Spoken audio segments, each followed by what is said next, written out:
Hi everyone, welcome back to the show. Now this week we have someone very, very amazing that is joining us today to be sharing something that's very focused on parenting and is focusing on parenting. Thank you. Right. This week we actually have LiiChu, an amazing consultant, trainer, coach for not only professional adults, not only professionals, but also parents. Yes. And if I may, I'll give a very short, direct introduction about LiiChu. LiiChu, she is certified in the context of helping people in very different genres in life. Correct me if I'm wrong. The first one is you help people because of your coaching set of skills. You're a certified individual that helps people, coach them to get the best result, the goals that they set. Yes. Not just externally but internally as well. Mm-hmm. And another part about her is she's also a certified individual on vocational technical training. So she helps people get their hands dirty to get the job done. And what's most impressive is she's also a certified practitioner for Qigong. She helps people not just use external energy, brute muscle, but also internal energy to get the job done. And a lot of times, my personal experience, I do not have too much experience with Qigong, but I understand that it's a very much of how do you actually control yourself to be able to control your environment. And I think that balance is something that a lot of people are lacking. And I'm so glad to have you here today because we'll be talking and dabbling a lot about challenges that parents have. Yes. And some of the things that people misunderstand, the myths of parenting. And more importantly, what will be one or two tips that you can share that parents back at home can straight away do to help improve in their family's life. Thank you, Webster. Thank you so much for being here today. Thank you. That was very elaborate, better than I can say about myself. However, I just want to go back to the thing about the Qigong. Yes. It's not so much as controlling ourselves to control the things we do. It's really awakening the gifts that we already have. You know, it's about centering and working with ourselves to make ourselves more available for others, and it's really also about our health, mentally, emotionally, physically, and that's what I like about Qigong. It's very gentle, but that's a very good point, because a lot of times, right, people talk about getting results, and people forget that to get results, the engine, the person's body, mental and physical, is so important to go forward. And a lot of times, adults, even professionals, don't understand. They kind of know that they need to take care of themselves mentally and physically, but the action, the behavior, the time that they put into it, it's not really followed through. Exactly. And a lot of times, this is a very interesting topic because parents tell their kids to do what they're supposed to do, but the parents themselves don't actually follow through. Yes, okay? Absolutely. We always tell parents that kids do not do what you tell them, but they actually observe what you're doing. Correct. They model by seeing what you do. By seeing what you do. And when you start to give conflict messages, which most parents may not even be aware of it, you know, and when you're not aware, the things that you do, you're creating a world for the kids where it's very confusing. And when it's very confusing, as they grow up, they get more and more challenges from when they are out there in the world. It gets even more confusing. And what are you anchoring the kids on? That's a very good point. And it's absolutely parents tell them what to do and they don't do it. Correct. Yeah. Because I believe because your background, you didn't start with the parenting side. You because you're such in demand of helping professionals, you've been pulled towards the corporate side because of what you can do and the results that you can deliver. Yes. And from your experience of working with individuals, you tend to realize from what you shared with me is you realize that a lot of the roadblocks that professionals have are usually not work related only. That's usually right, it stems with something that's happening back at home, their concerns and worry. And it's something that you've realized to be able to help people by helping their home, their family, and their ability to be amazing parents. Absolutely. And I want to bring down a particular pattern that you just mentioned just now. You mentioned just now about like what parents say versus what they do affects the children. Isn't that the same thing that they have in offices as well, in the corporations? What the bosses say and what the bosses do affects people.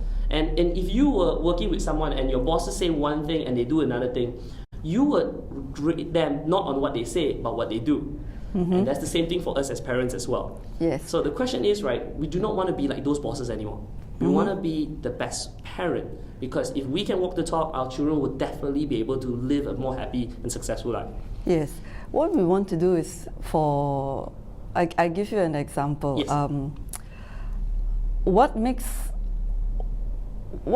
a boss or a leader a powerful leader? Yeah, good question. You know, why certain leaders can attract more people to do more than what they're supposed to pay for? Yes. Is it somebody who's like a drill sergeant? Maybe there are people who like drill sergeants because these are the people who like to be told what to do. But generally, if you look at top leaders, you know, Mahatma Gandhi, you know, how did they enroll people to follow their vision?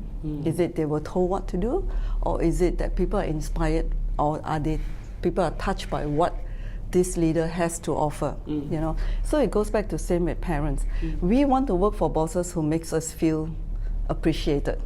We want to be seen, we want to be heard. As human beings, that's our innate need, you know, and we are social animals. We need to be in a community. We need to have a sense of belonging.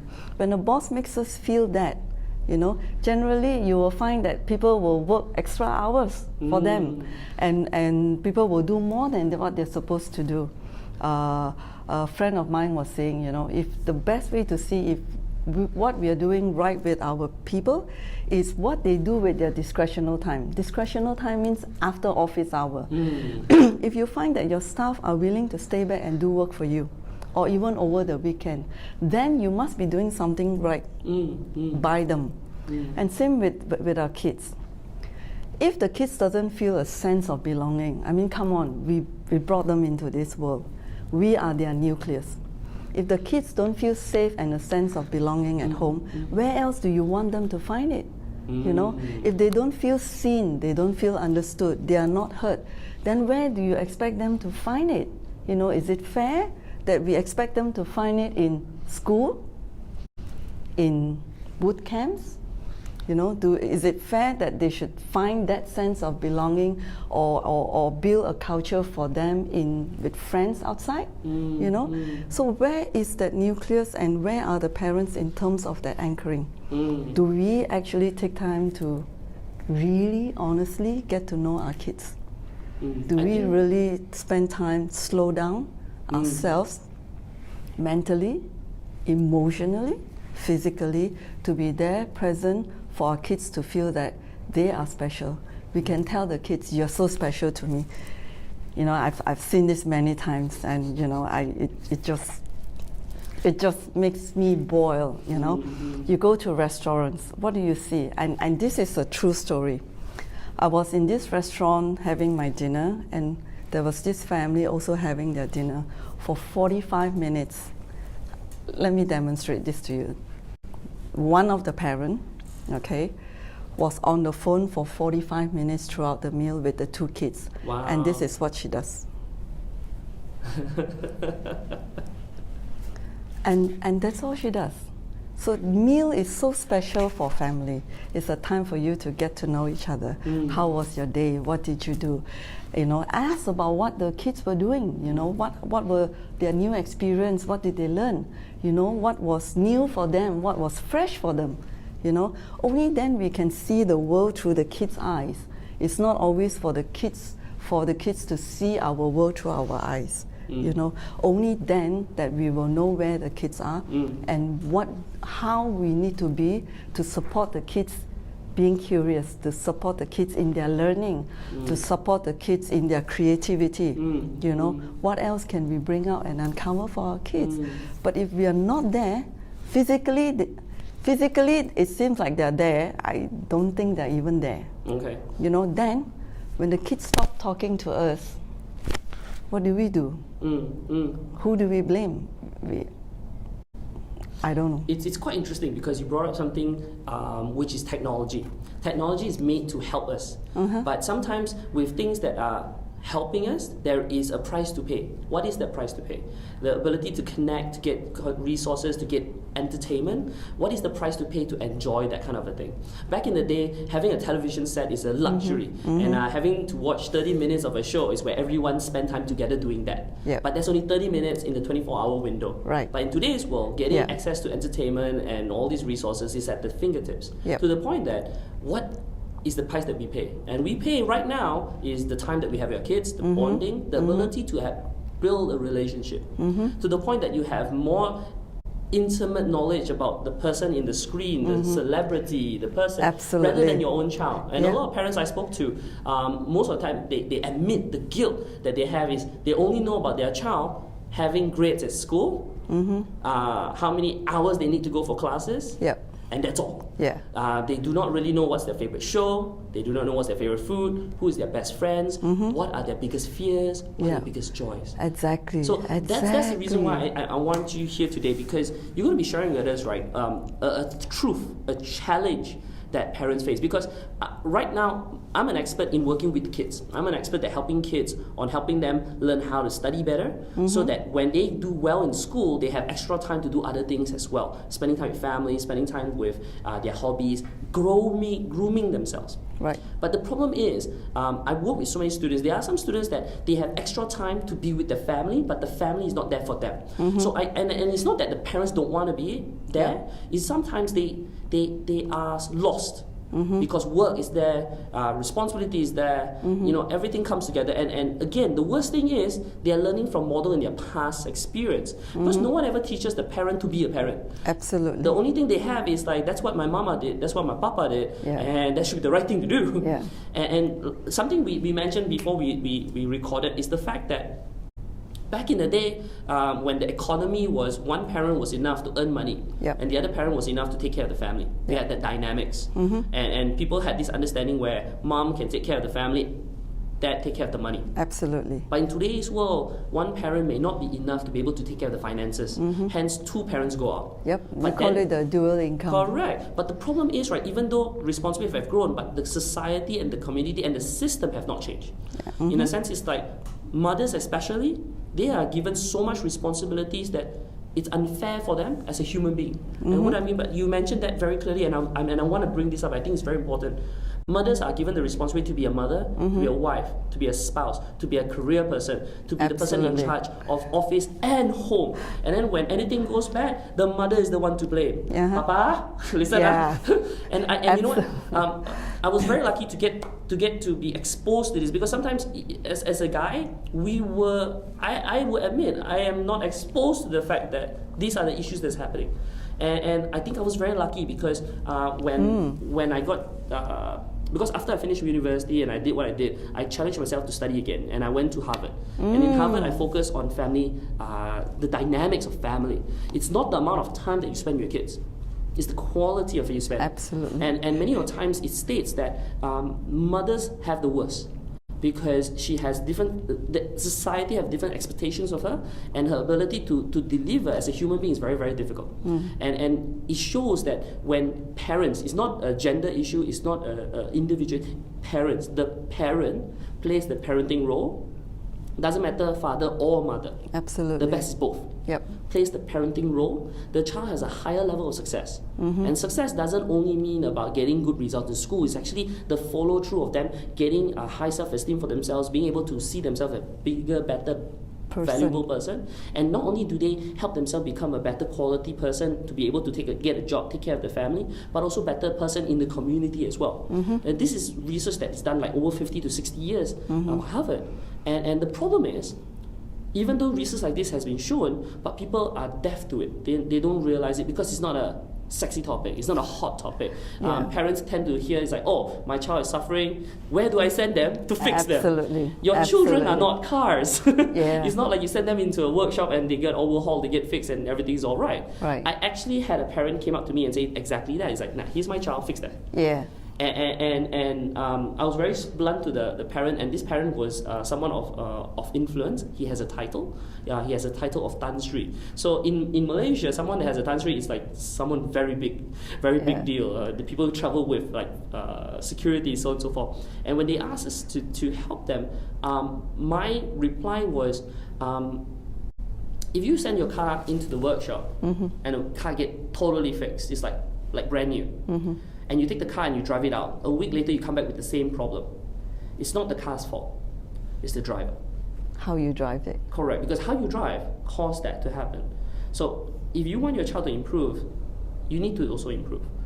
and I was a bit scared because that person is quite influential. But to me, I felt the need to sell the truth rather than tell what is nice. And I hope this video will focus on that, because parents, the goal of what we're sharing today is not to hurt anyone's feelings, it's not to challenge anyone's ability to be a parent, but more importantly, to be able to give ourselves the permission to see ourselves, to reflect back on ourselves, on what are the things that we're doing right, and what are the things that we can improve on. And it's only when we are able to see our weaknesses that we can only improve on them. And the thing is this, it's nothing to do with our egos as parents, it's everything to do with the well-being of our children. So that's the reason why I'm so glad to have you today. And thank you. I'm so excited to hear about your observation or your sharing about one of the challenges that parents face today that they need to be aware of. And what can they do about it?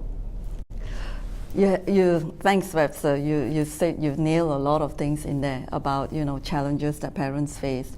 Both parents have to be at work, and to be fair, we are now living in a society where yes, there's a lot of technology. It's a very busy world, and the parents are doing the best that they can. I think this is what is important for us to know as parents. We know you are doing the best that you can. You always want to do the best for your kids. And why do we go to work? Because we want to provide for our kids. Why do we send our kids to school? Because we want them to be academically competent. Why do we send them for swimming class? Because we want them to build extramural activities. Why do we send them to music class? Because we think it will help with their creativity. We are doing the best that we can. And we appreciate that. Given the kind of the experience that we have, we feel that sometimes some of these sufferings are unnecessary. One of why we're doing the work that we do is we really want to alleviate these sufferings. Some of them can be alleviated. Some of them needs to be worked on. It's true. And parents, there are a lot of parents myths. But let me go to the challenges first. What you say about both parents have to work. And it's true, because even in our work with the executives, let me talk from the women's perspective first, the mom. You have this mom who is expected to perform at work, come home to cook, and if they have a maid, jolly good, or they expect to cook, to be with the kids and do the shopping, marketing. If the kids is sick, they are the one that stays up in the middle of the night or right through the night, and the next morning they're expected to go to work and perform. And when she had to take time off to look after the kids who are not well, sometimes the challenge she faced at work is, you can't really promote her because women are like that, they take time off for their kids. They are not focused on their career. So these are some of the challenges. And as a mom, when we are back work looking after our kids or family, take time off, we feel guilty that we think we are not doing our part at work. We are not performing, we are disappointing our bosses, or we are leaving a lot of work for our colleagues. There's a guilt. But when we go to work, there's a guilt about not being with my kids. Okay. So these feelings are real, and we really empathize with the moms because it's a lot to live up to. Exactly, because when emotionally you're distressed, it actually interrupts how you can actually perform. It does, because imagine when I come back, I may be the one that needs to do the dishes. I may be the one that needs to tuck the kids to bed. When the kids are ill, I'm the one taking them to the clinic. I mean, I'm not saying the dad doesn't. The wonderful thing is we are seeing a shift. We are seeing a shift, and this is the part that I really want to encourage our society to be open to that shift where we actually create a space for the father to step in and be a father. Not just somebody who brings in the money. Not just the breadwinner. Not the breadwinner or the disciplinary or the good cop, the bad cop, but really be a father who is there emotionally, mentally and physically. But at the moment, I think The emotional part, The balance part. Yeah, I think that part, we need to open a lot more space for the men to have access to that. I see. And create a space where it's okay for the men to say, I need to take time off because I need to take my child to the clinic. Correct. Without society saying, well, what's wrong with the mom? Isn't the mom doing it? You know, if we could shift that now. And I go back to the challenge that the mom may have. I'm already stressed at work, and I come back, and so one of the top three, let me go to, not in sequence, but let's just pick this, where the challenge of balancing of time, home, children, me. And when I work with the executives, and this happened to some of the dad, what is your self-care? And they say, what's self-care? My self-care is when I sleep. That's the only self-care that I have. And if we live in this frenzy world, then what kind of world are we creating for our kids? Some of us do not realize that when we do this, we create a certain sense. Sometimes we don't realize that the kids also feel guilty and bad, that when the parents come back and they're agitated with each other, some words are exchanged. And it could be things like, why didn't you get this kid to do the homework? Why did you get this kid ready? You know, I told you I'll be working late. You have no idea that the kids could be feeling guilty and bad, that they think they are the cause of that exchange of words. Yep. You know, you have no idea. It's not intentional. Our parents would never intentionally, I think, hurt their kids. Correct. But it's little things that when you're not aware, you create an environment where the kids might feel bad and guilty, and over time they might start to tiptoe, and they might start to pull inward. Correct. Some of us have kids that as they grow up, they shut down more and more. Correct. And we wonder what happened, why wouldn't the kids talk to us? True. You know? So it's a possibility. I'm not saying this is exactly what's happening. It's very complex. It's very clear to see that parents have so many roles to play, and they're doing everything, and it's kind of like when you have too many things to do, you're not necessarily doing anything. There's a wise mentor that mentioned, if you're busy, it doesn't mean you get your job done. Are you really focusing on what's really important? Yes. And I think something that you mentioned there is like really powerful, and I know you mentioned there was three, but I want to focus on this one first, and I think it's super important coming from you, is many parents are doing things thinking of good intentions, but is it really what they really need? So in finance, they talk about knowing what you want and knowing what you need. And a lot of times, we need to go to the root cause and the root issues. And a lot of times, people are fixing, bandaging the things that are on the surface, but the real issues are not focused on. And you mentioned something about like moms not having the time, the community, and then the dad want to get involved, but there is no real place to get involved. So from what I'm hearing, it seems like the real problem here is parents are not given the right space to explore being a parent. Because no parent were born to be a parent. Yeah. You know, when their child is born, yes, they get the label as a parent. And suddenly a parent. Yes, but they don't get a manual to be a parent, especially for the child. And every child is different. Yeah. And I agree with that. And I want to talk into this a little bit more. Sure. Because training parents is very important, but no one trains them. And the problem is, right, we usually get the training from our past experience, from our parents. Now, our parents are not great parents. They also learn from their parents. And they're trying their very best to give the very best to us. And there are certain things that we definitely don't like about how our parents raise us. But the problem is we will have this thing where I will never do that to my child. And you end up doing that. I ended up doing it even worse. That's a common pattern that we notice. But more importantly, I would like to explore, because you work with parents so much. And you notice the patterns like this, and the root cause is they don't have the set of expertise, and sometimes it's also about the ability to be honest with themselves, and also the ability for them to give permission to themselves and the people that they work with, and the ability to communicate as well. Right. And those are very important challenges. Now, I'd love to dive into it.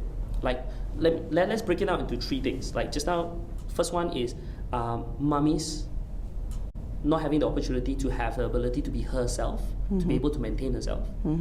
Daddies, they don't have the opportunity to be a daddy, to be part of the team, but more just the breadwinner context. And lastly, what I would say, what is the things that's holding parents back, that if they were to overcome it, a lot of things in family will be easier. Yeah. For me, the basic 101 is the relationship between the mom and dad. When we bring the child into the family, I had a conversation with a young dad, and I asked him, have you ever had a conversation with your wife on how you're going to bring up the kids? What values are you going to uphold? What values do you want to develop in the kids? What culture do you want to have a family? What's your guiding principles in the family? These are very basic questions, which I think this might be too much of a general statement, but how many of us really actually sit down and answer these questions? It's not an easy question, and it's not a definitive. I call this inquiring questions. It's a process.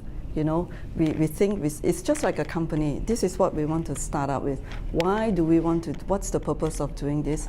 What outcome do we want to see? And how are we going to do it? And in our company, in the corporate world, this is what we start out with. You know, sometimes with an organization. As in a family, how are we going to bring up these kids? By what value? What's our guiding principle? And when you have this basic, and the beauty of it is this: you can reset that relationship and that environment in your family anytime. The minute you say, I want to reset it now, you have it. It's that awareness, that commitment, and that intention that this is what I'm going to do now. It doesn't mean I said it, this is what I want to do. Oh, tomorrow I'm a different person. Correct. But hence the journey begin. If you start on a journey that involves your kids, where you develop a culture or family environment that involves the kids, and chances are you will be, when the child grow up, they are being taken into a journey where they have a say in it. When I say they have a say, it doesn't mean whatever they say we give it to them. Correct. But the child felt heard, seen, whatever that they say is taken into consideration. When you can create that for a child, it's what we call, like in our exceptional parenting program, mutual trust and mutual respect. When they feel respected, chances are you will get your respect. I oftentimes tell parents, I said, sometimes your discipline is depending on my energy. If I'm not fatigued, child, I will run you to the end of the world. But when I'm tired, I give in. So then the child get very confused. Today, mommy say can, tomorrow daddy say cannot, next day daddy say okay. So where is the boundary that you set for the kids? You know, and that's what we tell parents. Yes, very often we send them, and we do everything we can because we want the child to be successful. And we want them to be academically successful. We send them to the best school, we send them to the best academy, we send them to boot camp. What message are we sending to the kids? You know, the authority is there and not me. You know, and then we get upset when what we tell the kids doesn't listen. We have kids coming back and says, but my teacher says cannot. Hello, you know. And you're so right. It's not how much time we spend with the kids, it's the quality of the time. Given all the times that the kids have spent with their friends at the tuition center, when they come back, the amount of time that they spend with you is precious. How much of you are you giving to the child? Now, to be fair, we come back from work, we're tired. Correct. We are exhausted. And some of us, our mind is still with work. I have got this thing to deliver. I've got this project. I've got this presentation. I have to meet with the board, you know. And all these are with us. And we are human beings. We can't just shut off unless you have reached a certain development of yourself that you're able to disconnect and discern. And that's what we call development. Once you are developed. And this is what we want to introduce to the parents also. So to be fair, then how do you make yourself available for that little time with the kids? You know, we had these parents who were with us, and after a process with us, and she realized that, you know, I I always tell my kids what to do, but I realize I never look at my kids in the eyes. Oh. I never look at them face because I'm always so busy. I'm always telling what to do.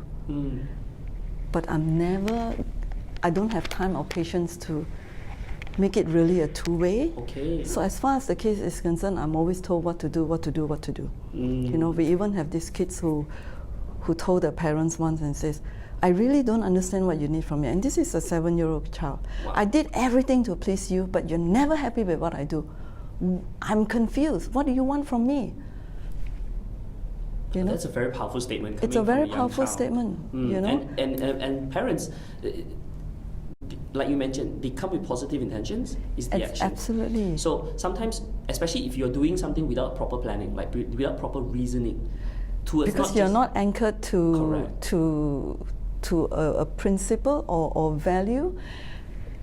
We talk about value, but how much time do we really work with it and embrace and practice it and test it? How much do we? And when kids throws it back at us, sometimes I feel for the parents. I really feel for the parents because I'm a parent and you know, I've been through these kind of challenges before. How do I know what's right and wrong with my kids? You know, I've all my life it's always been, I wish there was somebody to tell me what to do. And worse still, we compare ourselves with other parents. You know, oh, you know, this, I remember once I was telling one of my friends, I said, you're so lucky, you get to stay at home, it's such a luxury. You spend so much time with your kids, and your kids have your time. I said, I need to work. My kids hardly have time with me, and I feel so guilty. And it's bad for me, health-wise, mentally, emotionally. And even right up to 10 years ago, I still blame myself for a lot of things that I felt I didn't, or I over. I was too soft, too strict. Where's the middle line, you know? And I was very surprised when my friend told me, you think? I have 17, 18 years with my son. It's true, I'm stay-at-home mom, but today I had the most rebellious son you've ever seen. He won't talk to me. He shuts me out from his life. I don't know what I did wrong. So I want parents to know that whatever challenges we have is inherent. As long as we say we are parents, challenges are there. Yeah. And it doesn't help when we have all this parenting myths that you're talking about, you know. I need to be a perfect parent. I think those What's are a perfect parent? You know, that's the thing. There is no such thing as a perfect parent. And within the context of perfect parent, they think about spend more time. Like you already explained just now, spending more time doesn't mean you fix everything. Giving them the best of everything doesn't also mean that they will get the best out of everything. Yep. And based on those particular myths, the reality is there's a root issue here. And I think it's more of like how parents can become that parent. There is no one answer that fixes everything. There's no one pill that fixes everything. But from what I'm hearing, something that's very, very important, and I think everyone is dying to hear. Where should they go to get education? Where should they go to get the experience to become a better parent? And a lot of times when people ask that, because you gave that answer just now, in a sense it's like when you decide to want to make it happen, you're already on the journey. It's not straight away you get fit. Yeah. You start. And when you start, you get things to go in to start taking action. And a lot of times people get stuck at the input but not the output. And you mentioned something very interesting just now. You talk about a lot of parents that they learn about certain things, but they don't really deliver the way that needs to be delivered. Yeah. So there's this thing that I noticed, like when people learn, there's the input version and the output version. The input part is where they go and do all research, do all the Google search. Yeah. That's the amazing part. But there's a flaw in learning. Learning is not just about the input of information, but the ability to execute. And as a parent, executing is not as easy as do A, do B, you get C. Yeah. It's very different for every child and every situation. And hence, that's one of the reasons why when you work with parents, you don't just give them information, you work with them. And when you work with them, the opportunity is for them to actually explore doing it their way and in a way that they can improve from there. And that is something that people need to invest in themselves. The ability to be able to learn something, test something, and execute, and evolve with it with their children. If, like you mentioned just now, some parents that spend the whole 17 years with their children, they are further away than ever before. It's not a matter of quality of time, it's not about quality of information, it's about execution. Would you agree with that? I think it's very important for parents to know that first we are human beings. Okay, human beings are complex. If we're really honest with ourselves, we have our own. We are human complex. We are complex. Our child is complex. Okay, you're right. There are a lot of tools, skills you can read from books. You can Google. You check with your friends. What do they do? You learn from each other. But at the end of the day, for us, likewise, when we work with executives in the corporate world and with parents, common denominator, we are human beings. All right. What I think is impactful and I use the word a game changer or critical, short of, is the state of mind. So let's go back to a practice of Qigong. I can't be practicing. I just do the drill. But if I'm not with what I'm doing, I'm not getting the essence of it. I can be doing it for 20 years, and I'm not going to get anything because I can be writing A. I'm an expert in writing A, but who am I being when I'm writing A? Who am I being when I'm practicing? Who am I being when I'm with my child? Who am I being when I'm with my spouse? And I think where I find that is unique in what we do is it's not just about the tools and skills. It is getting parents or our executives into that state, in that way of being. All right. If I'm being centered, I'm present, it can be a split second and my child will feel that I'm with him. It's like if I can be with you, but if my mind is elsewhere, you can be telling me something and I say, yeah, okay, just do it. But if I'm there with you, and one of the I use the word tools to get into the state of what I'm talking about is being curious. All right, being really genuinely curious with my kids. Now, if I bring it to the corporate world, it could be I'm genuinely curious with what's going on with my staff, what's going on with this project, genuinely curious about what are my staff's thinking in the certain way that they are doing certain things, so that I can really learn. And if my team feels that I'm really trying to relate to them and have them relate to what I want, can you imagine the power of that? Now, I have a kid here. All right, let's give an example of doing homework. A lot of parents, unless they send it to the kids and the tuition center handle the homework. But then, do we really know where the kids are? And we send them because we want them to be good academically. But the magic of getting them to be academically successful or to a level, and I just need to interrupt this. Acceptable to whom? To a society who is only focusing on academic results, or to a society who said we are in a community where everybody has a gift? Because we are so focused that they need to be academically high up there. We may have a child who has such a wonderful gift in expressing through art, through work, but we nullify that and say you need to do this engineering. Then what are we telling the kids? You're not important until you deliver what the society wants. Are you bringing up your kids to comply to society?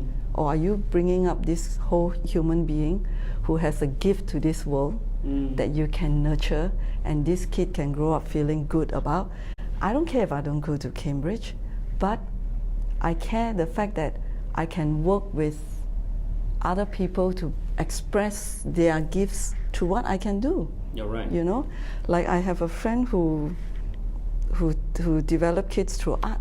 If I want to know the kids' world, I get them to paint. I get into that world and I can get them to express. So now back to being curious. Doing homework with the kids. You want to get the kids to do homework. The kids refuse to do homework, and you scream at them and you yell at them, and I want to sleep. You're wasting my time. I got laundry to do. I got this. Do your homework. And the kid says, I can't do my homework. I want to do my homework. And then it becomes a bickering and shouting, and you're already so tired. And then says, Daddy, you get him to do the homework. And Daddy says, I'm not getting involved in that, you know. It's mommy's job, you know. Why is it mommy's job? But let's park that aside. So, is it the child won't do it? Or is it the child can't do it? So this is two big distinctions. Is it they won't or they can? A lot of us come from they won't. All right? I give you a true example with this kid. Okay. We have this kid, and he knows his homework. He can do it, but every time he needs to check with the adults, is this correct? Is this correct? And he won't do it. And the parents are like, just do it, you know, just do it, you know, don't waste your time. You need to shower, you need to get to bed tomorrow. And I was observing it, and I kept quiet. And after a while, so he did his homework after the, you know, unnecessary. So I said, some of this suffering is unnecessary of all the exchange of energy, you know. And I had a moment with the child, and I said, child, I said, you know the answer. I'm curious, why won't you just do it? And he won't answer, and so in exceptional parenting, we bring you through this state about genuinely curious, what we're saying about. So I said, okay, I said, I'm very curious because I know, and when I do that, what happens to me is I actually slow down. And when I'm genuinely curious, it gets into a state where I'm genuinely curious in this little human being that is right in front of me as to what is really going on with him. He's not going to just come and tell me until he feels it is safe to tell me. And he says, I can't tell you because you might be angry with me. And I said, no, I won't be angry with you. I'm really curious. Tell me what's going on. And he said, you know, he said, because if I don't get it all right, people might be disappointed with me. I might make people feel sad. And that broke my heart, you know, like this young child. And in our program, we make that distinction. They can't or they won't.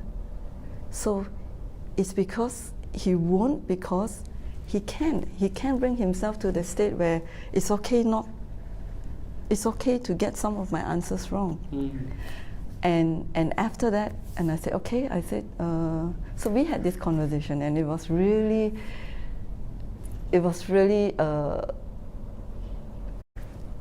rewarding for both of us. And we got to the stage where it is not about getting it all right. It is about doing the best that you can. And he said, you mean if I get some of it wrong, it's okay? I said, if you are lazy and you don't want to do it, then it's not okay. But if you've done your best, then it's okay because we are always learning. I said, I'm learning. You know, I'm learning too. And he likes to mess in the kitchen with me, and sometimes I say, I'm learning, I'm not sure, should I put this, should I put that? And he gets to see everything is a learning process. And so I said, so next time, it's not okay if you don't give your best. So that's the value we're inculcating to the child. You need to do your best, and if your best is this much, it's fine, because I said, you have a long way to go, there's so much to learn. So then what are we creating? We're creating permission for him to learn, and the permission has to come with making mistakes, you know, not getting AAA. Correct. And when this child we start a child like this, as they grow up in university or in sports, whatever, at least they can be confident in themselves that even if I don't go home with a gold medal, I've done my best, and my parents would still be proud of me, and I am proud, and I know the integrity with myself is I've done my best, but there's a lot more to learn. Okay, now, and it was very funny. So a few weeks later, he came back and he scored his spellings. He got it all wrong. So I cheered him, and then he asked me, he said, if I didn't get it all correct, will you be upset? I said, what do you think? Then he said, no, I don't think you're upset. Exactly, I will not be upset, because it means we just need to study more, that's all. I said, you know, hey, I don't get it all right. I said, when I'm studying, I don't get it all right, and I don't care getting it all right, you know. He said, oh, and he suddenly broke into that smile. It's so that I do my best. I said, yes, but you have to do your best. Wow. You must do your best. And he said, okay. And he was very happy. And this is a very happy child who I hope grows up having confidence, at least in that value. I need to do my best. And if I don't, it is, whatever result I get, it is what it is. I can move on. You know, whereas instead of feeling bad, guilty, I need to have somebody else's approval. And I told him, it's not about approval, it's knowing this, and if you're not happy or if you're afraid, talk to your parents. Talk to your parents, you know, and this is what I'm saying. And so in that, just that state of being curious, and it's That's only so minutes. powerful. It's just minutes, and what happened is, in our approach, we say mutual trust, mutual respect. So what eventually what happened was, he felt respected because of that conversation, and I actually put everything down and I look at him and I slow everything down because I'm genuinely curious, and I'm genuinely curious person. And once we get that, there is mutual trust. He trusts that when something happens, he comes to me. He comes to me because I don't judge. Now, we are human beings, so we are judging machines. But at least I'm aware. I'm not going to judge. I have my judgment, but I can park it aside. Genuinely curious to what's going on. And then we have what we call a workable agreement for him. Okay? A workable agreement is, if you're not sure, you ask. If you're feeling bad, you express. If you feel you can't, you let us know. And you let us know how we can support you, and we will let you know what needs to be done and what's our family's culture and value like.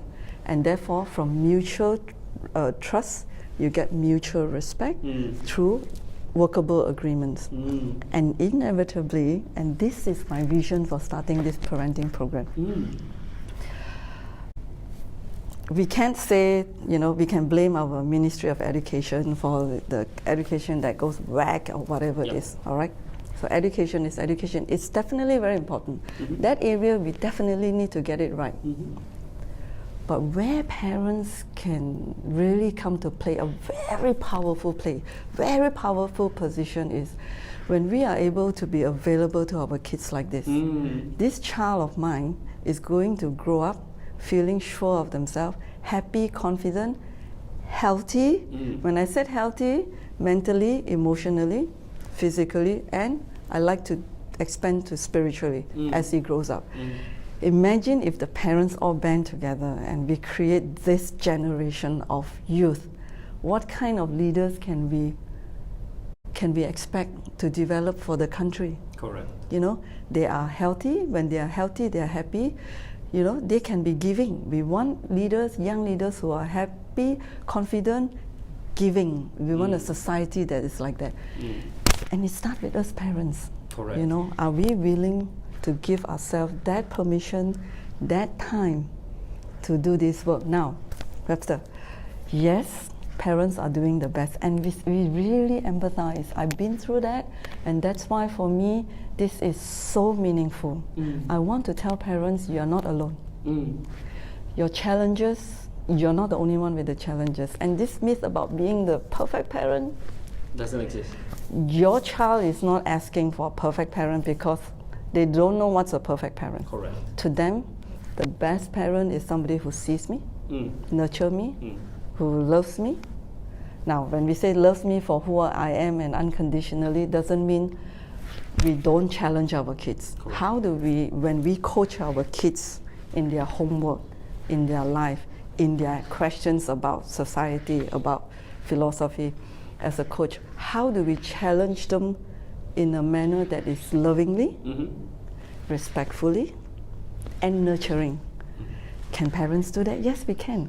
Now, going back to some of the sufferings are unnecessary with these kids, so the yelling and the screaming, eventually it's not necessary. Next time we get to the homework, are you going to do your best? Fine. So do it. Learn to trust yourself. Trust yourself. And this child is amazing. One day we were asking him something. He says this is the answer, but he said, you know, if I trust myself, he did this. If I trust myself, this is the answer. And I said, trust yourself. And he got the right answer. So he learned the language he has now is trust myself, trust myself, trust myself. Then we are helping him to develop a relationship with his inner self that is wise. Children has a certain wisdom if we encourage them to get into it. As an adult, we do we have the time, and do we give ourselves that permission? And I think it's about time for us to pause in our busy life. Give ourselves the permission to pause, I use the word, to have compassion for ourselves. We are doing the best that we can as parents. We are doing the best that we can as a spouse, as a husband, as a wife. We are doing the best that we can as a sister, as a brother, as a daughter, as a son. We are doing the best. Stop and appreciate that we are doing the best that we can. And there is more. There's a lot of forgiveness and compassion. Start with ourselves. And you see magic with the kids, because then this is the real thing that they are growing up with. That when they grow into the world, the kids have access to themselves emotionally, mentally, and they learn to respect the body, because that's the body that houses everything. Correct. It's quite powerful, because when you mentioned that, I was straight away thinking of like a metaphor, because so many research have been shown that children, even though they have the best of knowledge, doesn't necessarily make the best choices. Look at cases like in Japan. The suicide rate is so high. Even though the parents are there with the most amount of time, give them the most amount of resources, but what's lacking is that bonding, the ability to be able to connect. And in answer, it's like a bottle of water. It's like whatever you fill in it will become it. So what happens is if you fill it with like a lot of only positivity, because there are some issues in the States where their focus is like, let's be as positive as possible for our babies. And to the point that they become like they are protected in a bubble. Then if anything were to say like that's going to be harmful or hurtful, this child cannot take it. Too much of a good thing, also not good. Exactly. But at the same time, with no connection whatsoever, and it's like you're only doing it because that's how the society says. You must get A's, you're not accepted. You must get this job, if not, you're not cared for. And that also creates a harm. So what you're talking, something is very powerful, which is like that balance. Because that balance allows this individual to live the life to the fullest. And if, for example, that person feels whole, if that person feels loved and cared for, that person will give themselves permission to really reach out for the stars. The example that you gave just now was perfect, because a lot of times, even though they are 7, 6 years old, they are like sponge. They learn so much, and they're very intelligent. It's just that they have not seen an adult that they can model to use that intelligence properly. And because when they see an adult being so focused on the emotion, like when they're agitated, they'll do it like this. When they're relaxed, they do it like this. They just follow, because that's the role model that I should follow. I mean, who else tells them what is right and wrong? All right. So what happened is, as parents, one of the most important things I'm hearing right now is their ability to be aware about themselves. And when they can take care of their awareness of themselves, it helps them become that better parent. It's not about reading 1,000 books.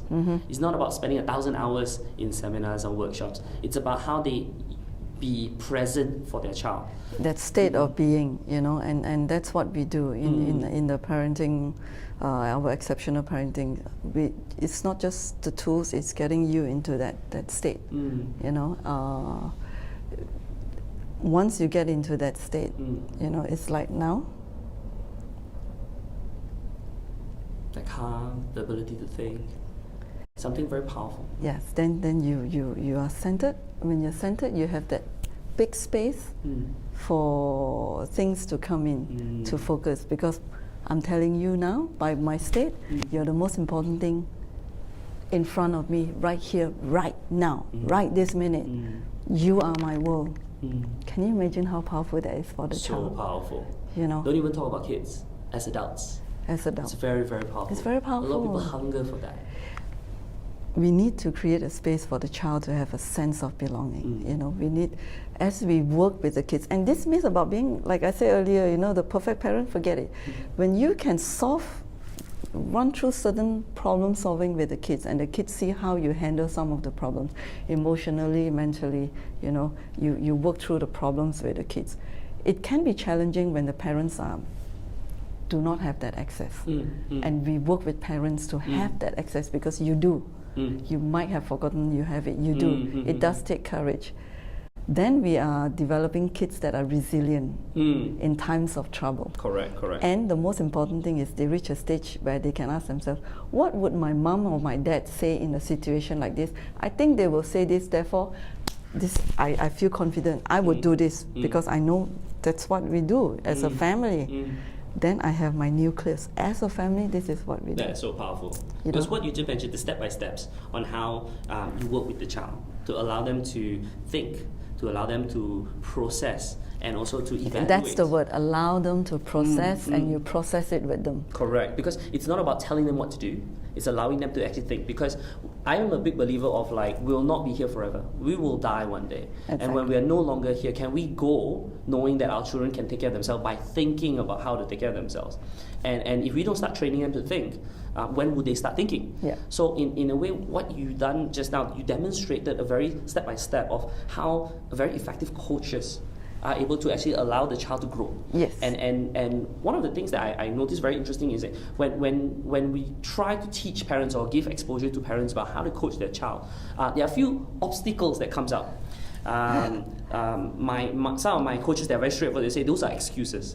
But some of the reasonings that parents come out and say why they can't do certain things and why they are not them and why they are not you, it's because it's too difficult to learn this kind of thing. It's too difficult to be centered, to make the time to be able to do what they need to do. Yeah. What do you think about that?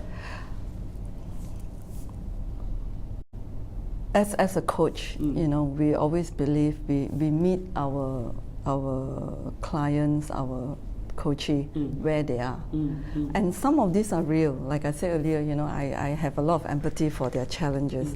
And the same thing I said about the kids doing homework is that they can or they won't.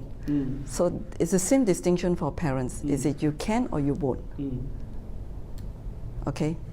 And as a coach, I look at, is it they can or they won't? I need to assess that. Now, if they say it's too difficult, then it's a whole process of working. If they really want to, but they can't, then it's easy. We can work with creating space, and it's like building blocks.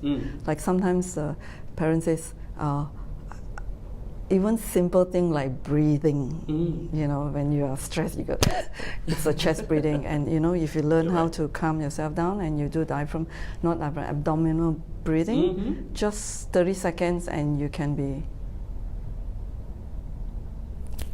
and I can start, now.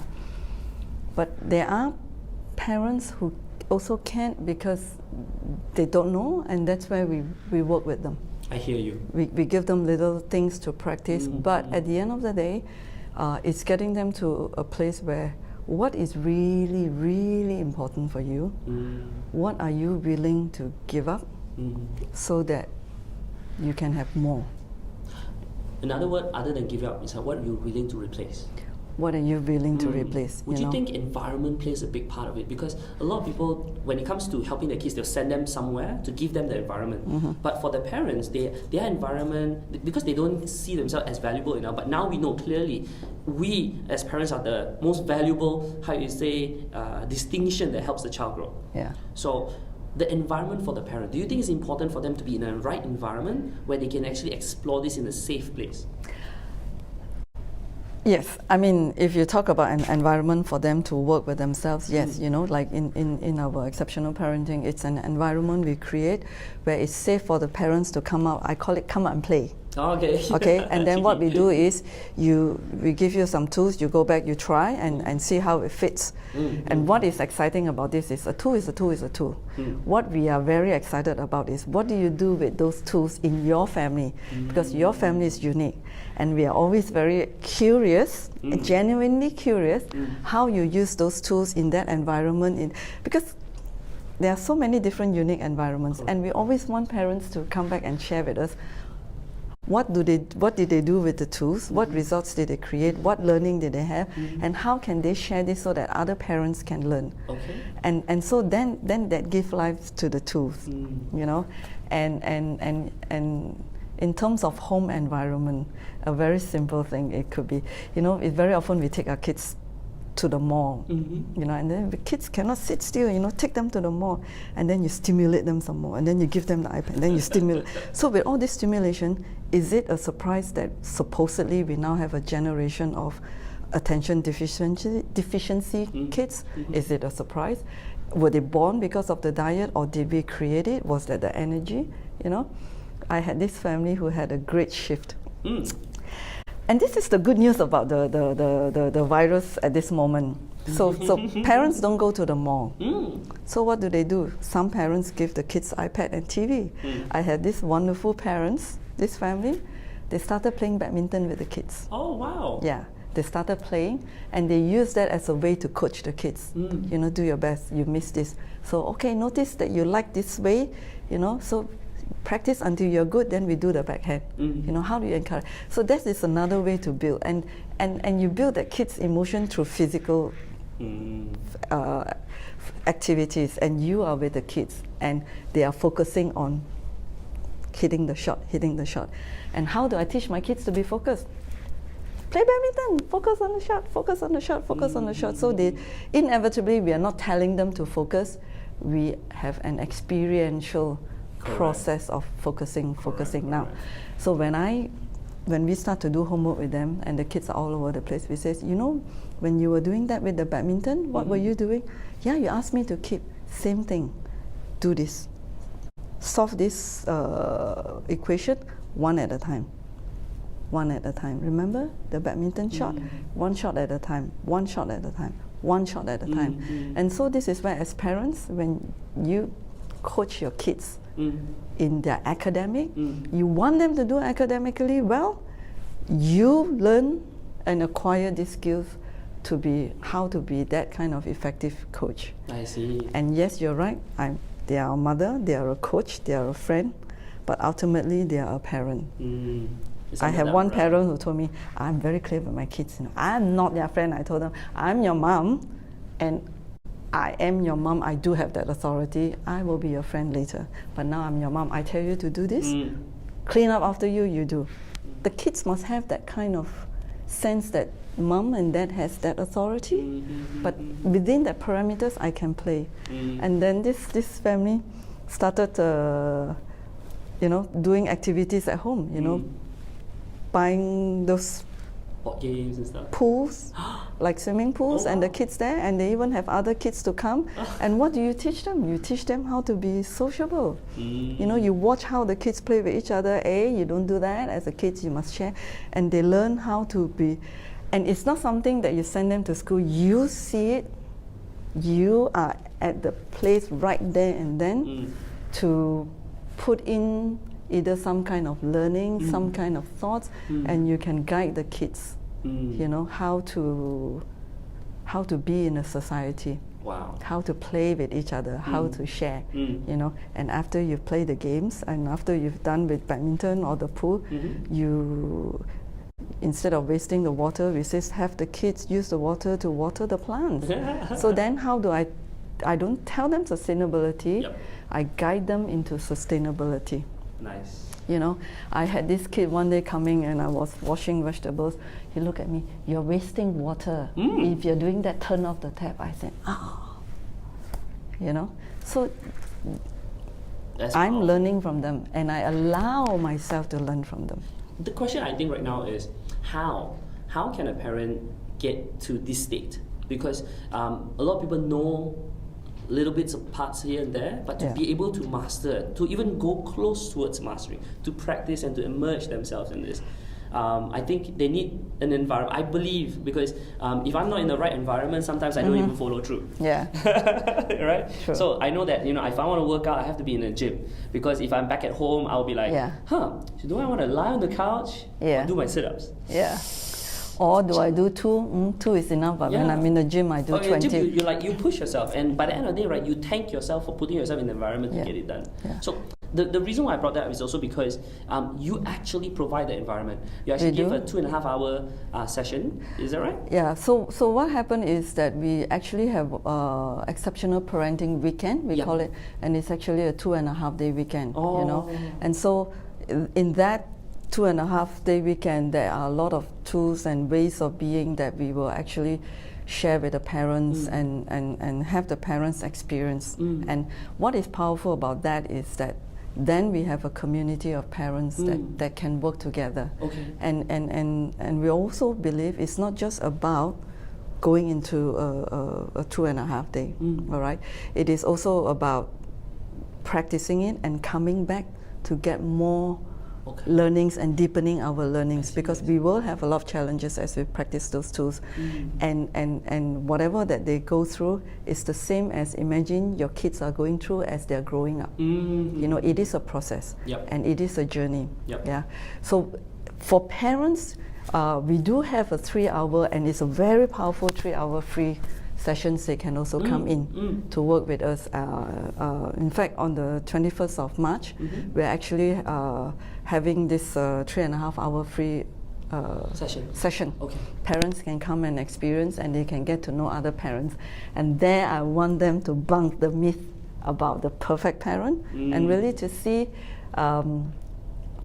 every parents have challenges. You're not alone. I think the message we want to have the parents know is you're not alone, and you don't have to go through this alone. Correct. You know, we can band together as a strong community with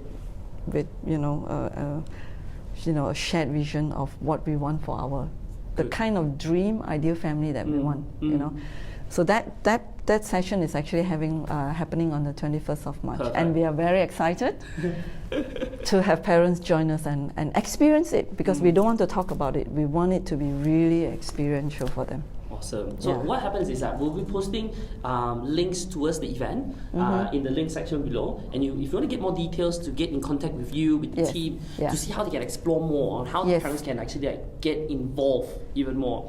We'll put it in the link at the bottom. At the same time, I believe there'll be some individuals that have questions to ask and maybe some points. And I think, you know what? I bet some of the questions that you might have will be a good topic to talk about in the future episode. Yes, now, I would love to. Her share more.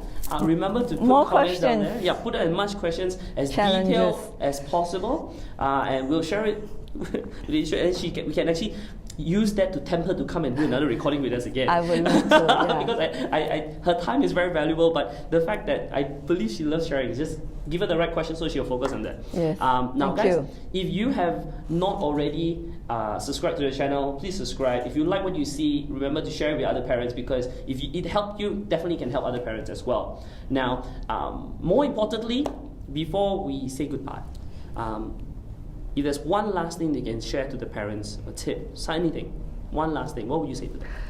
I want parents to know you're not alone. Some of your sufferings are not necessary, and I feel for you because I've been through it myself. We can come together, you're not alone. We can do this together, and it's much more fun. The right community, the right support, the right environment gives you the permission to be the very best. Give yourself that permission. Give yourself that permission to explore. Yeah. You know what? So many parents, every expert in the education field knows that parents are the key to the child's success. But there's so little resources to help parents, and I am so glad that you're doing what you're doing. Thank you. And I encourage, make the time. You don't have to. You'll never have time. Make the time, because what you're doing right now is not just for you, but for your family. Yep. Yes. You'll be amazed at what you can do actually. I'm a very big believer of that. I've seen it happen so many times. The only thing is you have to show up. Yes. So show up, register, show up, be there, and be able to and get ready to accept the changes that are about to happen. Yes. All right. Thank you so much for being here today. Thank you. Now, guys, like I mentioned just now, if you like the video, remember to give it a like, share, and place your comments if you have any questions that you have. And if not, looking forward to seeing you all in the coming video. Thank you. Bye. Thank you.